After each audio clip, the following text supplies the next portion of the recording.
फिर वो एक लड़की की फोटो को वॉल पर चिपका कर उसके ऊपर मास्टरबेट करता है, जहाँ पर रास्ते में वो लड़कियों से फ्लर्ट करता है और अगले ही पल वो उन्हें अपने बेड पर ले आता है। अब एरिक के पास में हम एक बॉक्स को देखते हैं जिसमें कई सारी लड़कियों के न्यूड फोटोज थे। उसका कोई ना कोई सामान अपने पास में रखता है और वो एरिक के साथ में कार में मेकआउट करती है, जिसके बाद में जिप लगाते समय एरिक के प्राइवेट पार्ट जिप में फंस जाता है। सो हेलो दोस्तों, वेलकम टू हॉररलैंड। आई नो मैं बहुत टाइम के बाद में कोई मूवी एक्सप्लेन कर रहा हूँ, लेकिन जो मूवी मैं आपके लिए लेकर आया हूँ वो एक ऐसी मूवी है जो कि हॉरर से ज्यादा वल्गर है। साथ ही मूवी में कुछ ऐसे डिस्गस्टिंग सीन है जो कि आप किसी मूवी में एक्सपेक्ट नहीं कर सकते। ये मूवी अडल्ट मूवी है और ये मूवी आपको किसी भी प्लेटफॉर्म पर नहीं मिलेगी, लेकिन मैं इस मूवी को आपके लिए ढूंढ आया हूँ। मूवी का नाम है टर्क्स फ्रूट या टर्किश डिलाइट। ये एक क्लासिक मूवी है जो कि 1973 में रिलीज हुई थी। ये एक ऐसी मूवी है जिसने पूरे यूरोप को शॉक कर दिया था। लोगों ने इसे इरोटिक मूवी समझा, लेकिन असल में ये मूवी ऑब्सेशन, लव और बदले की हॉरिफाइंग कहानी है। ये मूवी अपना सेक्सुअल विजुअल और डिस्गस्टिंग सीन के लिए चर्चा में रही। तो चलिए हेडफोन लगा लीजिए और मूवी को एंजॉय करें। मूवी की शुरुआत में हम एक कपल को देखते हैं जो कि कार से उतर रहे थे। तभी एक अननोन आदमी आकर उन दोनों के ऊपर अटैक करता है और वो उस आदमी के ऊपर हथौड़े से वार करके उसकी जान ले लेता है और उस लेडी के सर पर गोली मार के वो उसे भी जान से मार डालता है। ये सीन यहीं पर कट होता है और अगले सीन में हम उसी लड़के को देखते हैं। इस लड़के का नाम एरिक था। हम ये देखते हैं कि वो अपने रूम में बिना पैंट्स पहने हुए लेटा था और वो उसी लड़की को इमेजिन कर रहा था जिसे उसने अभी अभी गोली मारी थी। लेकिन इस बार उसने उस लड़की को बांध कर रखा हुआ था और वो उसके सामने फिर से किसी और आदमी की जान ले रहा था। उस आदमी को मारने के बाद वो फिर उस लड़की को भी मार डालता है। अब एरिक के पास में हम एक बॉक्स को देखते हैं जिसमें कई सारी लड़कियों के न्यूड फोटोज थे। फिर वो एक लड़की की फोटो को वॉल पर चिपका कर उसके ऊपर मास्टरबेट करता है, जो कि बहुत ही डिस्गस्टिंग सीन था। हम ये भी देखते हैं कि उसका घर बहुत ही गंदा है, जैसे कि उसे कई दिनों से साफ नहीं किया हो। फिर वो अपने घर को साफ करता है, जिसके बाद में वो शहर में निकल जाता है, जहाँ पर रास्ते में वो लड़कियों से फ्लर्ट करता है और अगले ही पल वो उन्हें अपने बेड पर ले आता है और अपना काम हो जाने के बाद में वो उसे अपने घर से भगा देता है। वो लड़की जब उससे कोई मेमोरी मांगती है तो वो उस लड़की को एक वल्गर से स्केच दे देता है और इसके बाद में वो फिर से सड़क पर निकल जाता है। वो अगेन किसी और लड़की को फंसाता है और उसे भी अपने बेड पर ले आता है। अगर उसे लड़की में कोई चीज पसंद नहीं आती है तो वो उसे अपने हाथ से काट देता है और वो हर लड़की का कोई ना कोई सामान अपने पास में रखता है। जैसे इस लड़की के प्यूबिक हेयर्स वो अपने एक स्लैम बुक में चिपका देता है। एरिक 50 से ज्यादा लड़कियों के साथ में सो चुका था, चाहे वो शादीशुदा हो या फिर उसके बच्चे हों, उसे कोई फर्क नहीं पड़ता है। जब एक लड़की को एरिक के पास से एक और लड़की का फोटो मिलता है तब वो उससे उसके बारे में पूछती है तो एरिक उससे गुस्सा हो जाता है। एरिक इतना ज्यादा गुस्सा हो चुका था कि वो उस लड़की को धक्का देकर अपने घर से निकाल देता है। फिर अगेन वो किसी लड़की को अपने घर पर लेकर आता है। तभी उस लड़की की नजर एक स्टेचू पर पड़ती है, जिसे एरिक देखकर शॉक हो जाता है। वो खुद सोच में पड़ जाता है और वो लड़की को अपने घर से बिना कुछ किए जाने देता है। ऐसा पहली बार हुआ था कि एरिक किसी लड़की के साथ नहीं सोया और उसने उसे ऐसे जाने दिया। सीन अगेन कट होता है और कहानी 2 साल पहले नेदरलैंड के वोल्कनबर्ग की दिखाई जाती है, जहाँ पर हम देखते हैं कि एरिक एक स्कल्पचर का काम करता है। वो अपनी जिंदगी खुशी से जीता है और वो किसी भी चीज का टेंशन नहीं लेता है, न नौकरी का न पैसों का। वो जहाँ जाता है अपनी मर्जी से जाता है और अपनी लाइफ को बहुत अच्छे से एंजॉय करता है। उसे अपनी बॉस की कोई बात पसंद नहीं आती है तो नौकरी को तुरंत छोड़कर वहाँ से चला जाता है। जाते समय वो एक कार से लिफ्ट लेता है। कार के अंदर एक लड़की बैठी हुई थी। उस लड़की का नाम ओल्गा था। ये वही लड़की थी जिसे मूवी की स्टार्टिंग में एरिक ने गोली से मारा था। तो आखिर ऐसा क्या हुआ दोनों के बीच में, ये तो मूवी में आगे ही पता चलेगा। इधर ओल्गा रास्ते में अपनी कार रोकती है और वो एरिक के साथ में कार में मेकआउट करती है, जिसके बाद में जिप लगाते समय एरिक के प्राइवेट पार्ट जिप में फंस जाता है। एरिक को इसमें बहुत दर्द होता है और एरिक की हेल्प के लिए ओल्गा एक घर पर गाड़ी रोकती है, जहाँ से वो कुछ टूल्स लेती है और एरिक अपने आप को फ्री करता है। लेकिन उसका थोड़ा सा खून उस टूल पर लग गया था, जिसके बाद में दोनों फिर से कार में निकलते हैं, जहाँ पर एरिक उसे एक फर जैकेट पहनाता है और इस चक्कर में ओल्गा का ध्यान भटकता है और दोनों का बहुत ही डेंजरस एक्सीडेंट हो जाता है। एरिक ठीक था लेकिन ओल्गा बेसुध थी। एरिक उसे गोद में उठाए हॉस्पिटल ले जाने के लिए लिफ्ट मांग रहा था और कोई भी गाड़ी उनके लिए नहीं रुक रही थी। लेकिन फाइनली एक गाड़ी रुकती है और सीन यहीं पर कट होता है और हम एरिक को देखते हैं। एक्सीडेंट के कारण एरिक को चलने में दिक्कत हो रही थी। वो ट्रेन से ओल्गा के टाउन में उतरता है। वहाँ पर आकर वो ओल्गा को कॉल लगाता है, लेकिन उसका कोई जवाब नहीं मिलता है। फिर एरिक ओल्गा के पेरेंट के स्टोर में जाता है, लेकिन वहाँ पर ओल्गा की माँ उसे कहती है कि वो टाउन से बाहर गई है। एरिक फिर भी उससे मिलना चाहता था, लेकिन ओल्गा की माँ उसे पुलिस की धमकी देती है और फिर स्टोर का मैनेजर एरिक को पीट कर वहां से भगा देता है। एरिक दिन रात ओल्गा के स्टोर के बाहर खड़ा रहता है, उसका इंतजार करता है, लेकिन ओल्गा की माँ उसे भगा देती है। फिर अगले दिन एरिक एक अम्यूजमेंट पार्क में जाता है जहाँ पर उसे ओल्गा दिखाई देती है, एक राइड में बैठी हुई। ओल्गा अब ठीक थी, दोनों एक दूसरे को देखकर बहुत ही खुश थे। फिर ओल्गा एरिक के साथ में उसकी साइकिल पर बैठकर उसके घर पर चली जाती है, जो कि एक वेयरहाउस था जहाँ पर एरिक अपने स्कल्पचर भी बनाता था और वहीं पर वो रहता भी था। दोनों अब पास में आ रहे थे, इंटीमेट हो रहे थे, दोनों एक दूसरे को चाहते थे और एक दूसरे की कंपनी को एंजॉय कर रहे थे।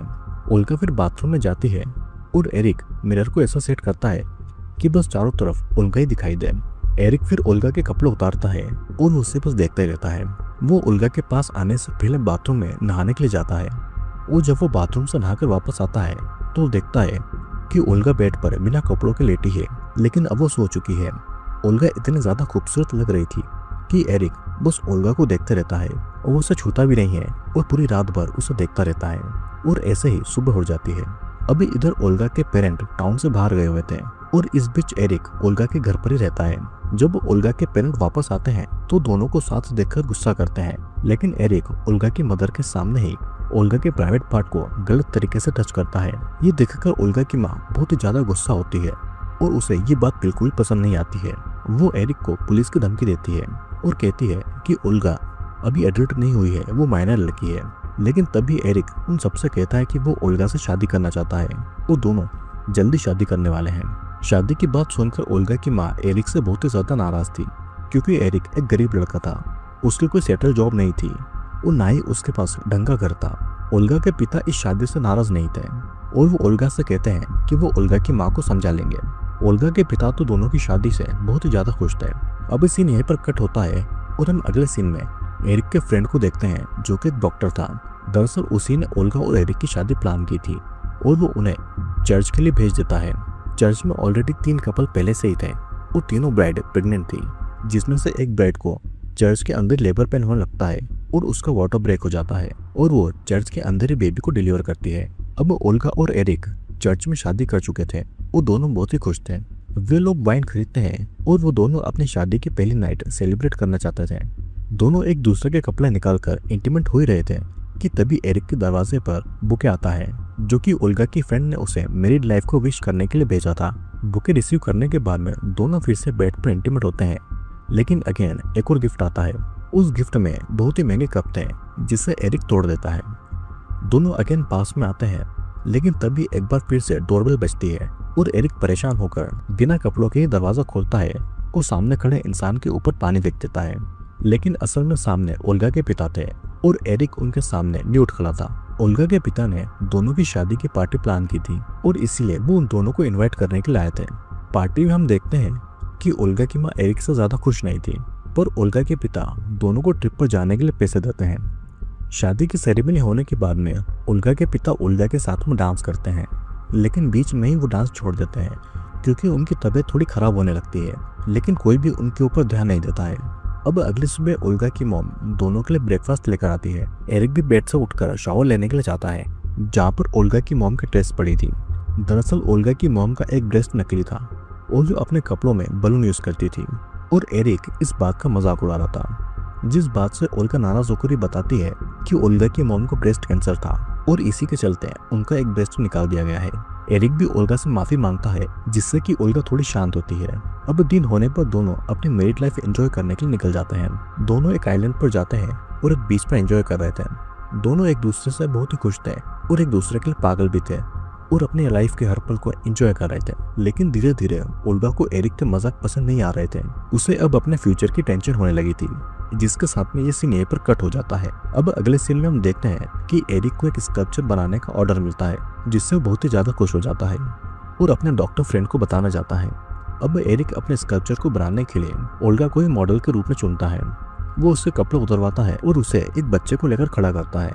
ओल्गा एक ही पोजीशन में बहुत ही देर से खड़ी हुई थी, उसकी बॉडी में पेन होने लगा था और उसे वॉशरूम जाना था, लेकिन एरिक उसे जाने नहीं देता है। पर फिर भी परेशान होकर ओल्गा वॉशरूम में चली जाती है, जहाँ पर फ्रेश होते समय ओल्गा को ब्लड जैसा फील होता है। उसे लगता है कि उसे कैंसर है, जिससे कि वो डर जाती है। एरिक उसके पास में जाता है और एक बहुत ही घिनौना काम करता है। वो ओल्गा की पोटी को उठाकर चेक करता है और कहता है कि उसे कैंसर नहीं है, बल्कि उसने कल रात को जो बीटरूट खाए थे ये लाल रंग उसी का है। इस बात को जानकर दोनों बहुत ही हंसते हैं और खूब मस्ती करते हैं। यहाँ पर मूवी में बहुत ही इंटीमेट सीन दिखाए जाते हैं जिसे मैं यहाँ पर शो नहीं कर सकता हूँ। एरिक फिर से अपने स्कल्पचर को बनाने के लिए जाता है और सीन यहाँ पर कट होता है। अगले सीन में हम देखते हैं कि एरिक की स्टेचू एक सेरेमनी में रिवील होती है, लेकिन एरिक को अंदर नहीं जाने दिया जाता है क्योंकि वो अपने साइकिल पर वहां पर आया हुआ था। एरिक और ओल्गा दूर से ही खड़े सेरेमनी को देख रहे थे। ये सेरेमनी दरअसल हैंडीकैप बच्चों की थी। वहां पर क्वीन भी आई हुई थी और इसलिए ओल्गा सबका ध्यान खींचने के लिए अपने कपड़े अजीब तरीके से उतारने लगती है और वहाँ के ऑफिसर ओल्गा की बॉडी को देखने लगते हैं, लेकिन फिर भी उन्हें सेरेमनी में जाने नहीं दिया जाता है और अकेले सीन यहाँ पर कट होता है, जिसके बाद में दोनों अपने स्कल्पचर के रिजेक्टेड मॉडल को नदी में फेंक देते हैं और अपने घर पर वापस आकर फिर से इंटीमेट होने लगते हैं। वो दोनों इंटीमेट हो ही रहे थे कि तभी एरिक के टेलीफोन पर कॉल आता है और वो ओल्गा को बताता है कि उसके पिता की तबीयत खराब है। दोनों फिर ओल्गा के पेरेंट के घर पर जाते हैं। वो देखते हैं कि ओल्गा के पिता बेड पर है और उनके पास से बहुत ही बदबू आ रही है। दोनों उनसे मिलते हैं और अगले ही पल हम देखते हैं कि ओल्गा और एरिक बेड पर सेक्स कर रहे हैं। अचानक से ओल्गा की माँ उनके रूम में आ जाती है और कहती है कि उसके पिता अपनी आखिरी सांसें गिन रहे हैं। वो दोनों उनके पास में जाते हैं और वहीं पर ओल्गा के पिता की डेथ हो जाती है। फिर हम देखते हैं कि ओल्गा के पिता का फ्यूनरल हो रहा है, जहाँ पर एरिक को उसके पिता के विजन आते हैं कि कैसे उन्होंने अपनी जिंदगी बहुत ही मजे से जी। बीच फ्यूनरल में एरिक ओल्गा को लेकर चला जाता है और ओल्गा की मॉम उसे अपना बिजनेस हैंडओवर करने को कहती है, लेकिन एरिक उसे रिजेक्ट कर देता है। वो नहीं चाहता था कि वो ओल्गा की मॉम के शॉप में काम करें। वो ओल्गा को लेकर एम्स्टर्डम चला जाता है, जहाँ पर हम ओल्गा को एक मिल्क फैक्ट्री में काम करते हुए देखते हैं। ओल्गा अपने पिता की मौत से डिस्टर्ब थी, उसका काम में मन नहीं लग रहा था और इसी चक्कर में उसे कई सारी मिल्क की बोतल टूट जाती है। इधर हम देखते हैं कि एरिक ने भी अपनी एक पेंटिंग बहुत ही अच्छे दाम में बेच दी है। तभी ओल्गा भी वहाँ पर आ जाती है और एरिक ओल्गा को खबर देता है। जब ओल्गा उस पेंटिंग को देखती है तो उसे देखकर नाराज हो जाती है, क्योंकि ये वही पेंटिंग थी जिसे एरिक ने बनाया था। इस पेंटिंग में ओल्गा और एरिक सेक्स कर रहे थे। ओल्गा नहीं चाहती थी कि उनकी इंटीमेसी वाली बहुत ही पर्सनल चीज एरिक किसी को दे, लेकिन एरिक उस पेंटिंग को ऑलरेडी बेच चुका था। ओल्गा गुस्सा कर घर से बाहर चली जाती है और तभी अचानक वहाँ पर बारिश होने लगती है और दोनों फिर से सड़क पर ही एक दूसरे के करीब आते हैं। उन दोनों की लड़ाई खत्म होने ही वाली थी और तभी हम देखते हैं कि ओल्गा की एक फ्रेंड कार से वहाँ पर आती है और ओल्गा को पार्टी में आने के लिए इनवाइट करती है। ओल्गा तुरंत अंदर जाती है और अपनी ड्रेस चेंज करती है। वो एरिक से कहकर जाती है कि वो डिनर से पहले घर वापस आ जाएगी। ओल्गा के जाने के बाद में एरिक ओल्गा के लिए डिनर बनाता है क्योंकि शाम होने वाली थी, लेकिन तभी ओल्गा का फोन आता है और वो कहती है कि वो डिनर के लिए नहीं आ पाएगी और उल्टा वो एरिक को ही पार्टी में बुला लेती है। एरिक को इस बात का थोड़ा बुरा तो लगता है क्योंकि उसने डिनर की पूरी प्रिपरेशन कर ली थी, लेकिन फिर भी वो उदास मन से चला जाता है। ये पार्टी ओल्गा की मॉम ने ऑर्गेनाइज की थी, जहाँ पर एरिक की इंसल्ट की जाती है, लेकिन फिर भी एरिक चुपचाप बैठा रहता है और वो देखता है कि ओल्गा ये सब एंजॉय कर रही है। ओल्गा के पास में एक आदमी बैठा हुआ था, वो ओल्गा से लगातार फ्लर्ट कर रहा था और वो जानबूझकर खाने को ओल्गा की ड्रेस के ऊपर गिरा देता है। इधर जब ओल्गा अपने ड्रेस को साफ करने के लिए बाथरूम में जाती है तो वो आदमी भी उसके पीछे पीछे जाता है और वो ओल्गा को वहीं पर किस करने लगता है। ओल्गा भी उसे किस करती है और ये सब एरिक दूर से देख रहा था। वो ये सब सहन नहीं कर पाता है और टेबल के ऊपर ही वो उल्टिया कर देता है, जिसके बाद में वो सबके सामने ओल्गा को पंच मार देता है और पार्टी से चला जाता है। जब वो अपने घर पर पहुंचता है तो ओल्गा उसे कॉल करके बताती है कि वो कभी भी वापस नहीं आएगी। एरिक को ये बात बहुत ही ज्यादा बुरी लगती है। वो अंदर से बहुत ही ज्यादा टूट जाता है। वो ओल्गा के सारे स्कल्पचर को तोड़ देता है। एरिक फिर हफ्तों तक अपने बेड पर ही पड़ा रहता है। उसके खाने और बाकी चीजों में कीड़े पड़ जाते हैं और वो ये सब सोच लेता है कि वो ओल्गा को जान से मार देगा। हमने मूवी की स्टार्टिंग में जो सीन देखा था, दरअसल ये एरिक की बस इमेजिनेशन थी। उसने असली में ओल्गा को नहीं मारा था। सीन कट होता है और हम देखते हैं कि ओल्गा की माँ अपने कुत्ते को टहला रही थी। तभी एरिक उसके पास में आता है और कहता है कि वो ओल्गा से डिवोर्स की बात करने के लिए आया है। ओल्गा की माँ यही चाहती थी और इसलिए वो खुश होकर एरिक को अपने घर में आने देती है। एरिक ओल्गा से अकेले में बात करने जाता है, जहाँ पर ओल्गा उसे बताती है कि वो उसके साथ में खुश नहीं है। एरिक दिन में 10 बार उसके साथ में सेक्स करता है और बस उसकी न्यूड पेंटिंग्स और उसके न्यूड स्कल्पचर बनाता रहता है। एरिक अग्रेसिव होकर उसे किस करता है और तभी वहाँ पर ओल्गा की माँ आती है और ओल्गा को उस रूम से ले जाती है। फिर एरिक लिविंग रूम में ही सो जाता है। अगली सुबह ओल्गा की माँ अपने कुत्ते को वॉक कराने ले जाती है और इसी मौके का फायदा उठाकर एरिक ओल्गा के रूम में जाता है। वो देखता है कि ओल्गा बेड पर सो रही है। वो धीरे से ओल्गा के कपड़े उतारकर उसके साथ में सेक्स करने लगता है। ओल्गा बहुत ही डर जाती है। वो उससे कहती है कि वो किसी और इंसान के साथ में है। अगर वो प्रेग्नेंट हो गई तो उसे कैसे पता चलेगा कि ये बच्चा किसका है। लेकिन फिर भी एरिक नहीं रुकता है। वो बस ओल्गा के साथ में जबरदस्ती करे जा रहा था। तभी वहाँ पर ओल्गा की माँ आती है और वो एरिक को वहाँ से दूर भगा देती है। सीन कट होता है और हम देखते हैं कि एरिक कूड़े के ढेर से कुछ सामान उठा रहा है ताकि वो कचरे के ढेर से अपना स्कल्पचर बना सके। लौटते समय उसके कार से एक पक्षी टकरा जाता है और इंजर्ड हो जाता है, जिसे एरिक अपने साथ में ले आता है और उसका ध्यान रखता है। फिर एक दिन ओल्गा एरिक के घर पर आती है क्योंकि उसे अपनी कुछ चीजें मुझसे लेनी थी। जहाँ पर दोनों हक करते हैं, एरिक उसी मिरर में ओल्गा को देखता है जो वो पहली बार यहाँ पर आई थी। लेकिन ओल्गा को लगता है कि एरिक को अभी भी उसके साथ में सेक्स करना है, जिससे कि ओल्गा नाराज हो जाती है और उसे दूर भगा देती है। फिर ओल्गा की नजर उसी पक्षी के ऊपर पड़ती है और वो एरिक से कहती है कि एरिक ने फिर किसी को कैद कर लिया है और वहां से चली जाती है। उसके साथ में उसका फियांसे भी था, जिसके साथ में वो अमेरिका शिफ्ट होने वाली थी। अब शाम के समय एरिक उस पक्षी को समंदर के किनारे लाता है और उसे आजाद कर देता है। ये बहुत ही इमोशनल सीन था क्योंकि एरिक इतना इमोशनल कभी नहीं था। अब ऐसे ही महीनों बीत जाते हैं। एरिक अपनी दुनिया में मस्त था। उसके स्कल्पचर अच्छे बिक रहे थे और वो अपनी जिंदगी बहुत ही अच्छे से जी रहा था। ओल्गा भी अपने न्यू हस्बैंड के साथ में यूएसए में थी। लेकिन एक दिन एरिक को शॉपिंग करते समय ओल्गा दिखाई देती है। वो बिल्कुल बदल चुकी थी। उसने अपने हेयर कलर कर लिए थे, लेकिन फिर भी एरिक उसे पहचान लेता है। ओल्गा भी उससे अब नाराज नहीं थी। अब वो उसे कॉफी के लिए पूछती है, जिसके बाद में दोनों कॉफी के लिए कैफे में जाते हैं। ओल्गा वहाँ पर स्ट्रॉन्ग कॉफी ऑर्डर करती है, जिसके बाद में वो एरिक को बताती है कि उसने अपने हस्बैंड को छोड़ दिया है। फिर वो एरिक से पूछती है कि क्या वो पहले से खूबसूरत है और क्या उसके बूब्स पहले से बड़े लग रहे हैं। एरिक को ये सारी बातें अजीब लगती है। उसे ओल्गा का बिहेवियर भी अजीब लग रहा था और इतने में वहाँ पर कॉफी भी आ जाती है। लेकिन तभी ओल्गा कहती है कि उसने कॉफी नहीं चाय ऑर्डर की थी। ओल्गा वेट्रेस के ऊपर अग्रेसिव हो जाती है। फिर सडनली ओल्गा कहती है वो यहाँ से जाना चाहती है। एरिक को भी उसका बिहेवियर बहुत ही अजीब लग रहा था। तभी वेट्रेस वहाँ पर आकर एरिक को बताती है कि ओल्गा को कुछ हुआ है। एरिक जाकर देखता है कि ओल्गा जमीन पर पड़ी है। एरिक तुरंत अपना डॉक्टर फ्रेंड के पास में जाता है ओल्गा का चेकअप करवाने के लिए, जहाँ से उसे पता चलता है कि ओल्गा को ब्रेन में ट्यूमर है और उसका ऑपरेशन जल्द से जल्द कराना होगा। एरिक फिर ओल्गा को ऑपरेशन करवाता है, जिस दौरान ओल्गा के बाल काट दिए जाते हैं और उसके सर में छेद कर दिया जाता है। इसलिए एरिक ओल्गा के लिए एक विग लेकर आता है। अब दोनों के अंदर का प्यार फिर से वापस आ रहा था, लेकिन ओल्गा अभी भी बीमार थी। उसे दर्द बर्दाश्त नहीं हो रहा था। एरिक का फ्रेंड उसे बताता है कि ओल्गा का ट्यूमर जरूर निकल चुका है, लेकिन अभी भी ट्यूमर वापस आ सकता है।